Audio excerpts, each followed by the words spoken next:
இயற்கை சீற்றங்கள் அப்படின்னு சொல்லும்போது பார்த்தீங்கன்னாக்கா, ராகு வந்து காற்று ராசிக்குள்ள இருக்காருங்க. காற்று மாசுபட்டு போறது.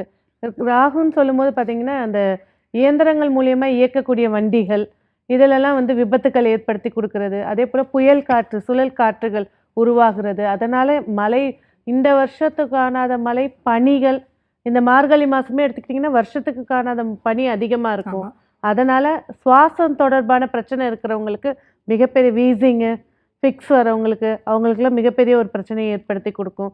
அதேபோல நீர் ராசி சொல்லக்கூடிய கடல் சொல்லக்கூடிய இடத்துல சனி பகவான் உட்கார்ந்திருக்காரு.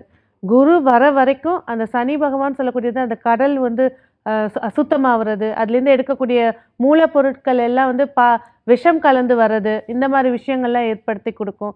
நிலநடுக்கம் அப்படின்னு சொல்லும்போது வந்து பார்த்தீங்கன்னாக்கா, வாய்ப்புகள் வந்து 60% இருக்கு. 40% அது குறைவதற்கான வாய்ப்புகளும் இருக்கு.